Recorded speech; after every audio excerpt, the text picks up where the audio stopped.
Laura Bordelon with the Minnesota Chamber of Commerce. Even though the legislature is on break right now, it's a really important time for them for a couple of different reasons.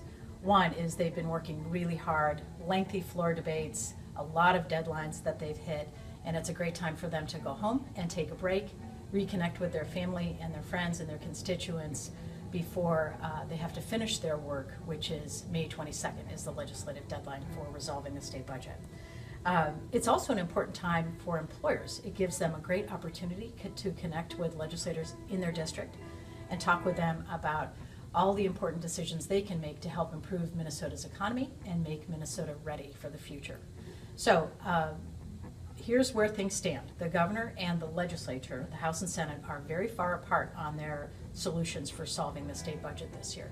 The governor puts a much greater emphasis on program spending, where the House and the Senate put a significant amount of effort and interest into tax relief, both for businesses and for individuals. So all three sides are pretty far apart, and they have a lot of work to do to resolve those differences. For us, all of our priorities are in play. Let's start with taxes. Business taxes, there's plenty of work to do there. We're hoping that the legislature seizes this opportunity and makes some significant improvements on Minnesota's business tax climate. There are a number of things that are all in play, including the statewide business property tax, removing the inflator, reducing the market value on certain values of properties, Section 179 expensing, conforming the estate tax to the federal government, and research and development credits. All of those are wonderful things that we hope to see passed, so that's all in good shape. Then there's also important work being done on transportation. As you'll remember, in the 2015 session, taxes and transportation were held over for 2 years to get resolved. They never were, and we are hoping now they can get that done this year.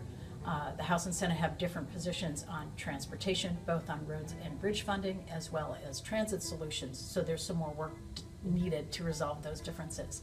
A couple of other key chamber priorities in play. We are hoping the legislature can pass uniform state labor standards. That's a big one that's left out there that needs to be done in the coming weeks. The Senate needs to pass that bill and get it to the governor for his consideration and hopeful signature.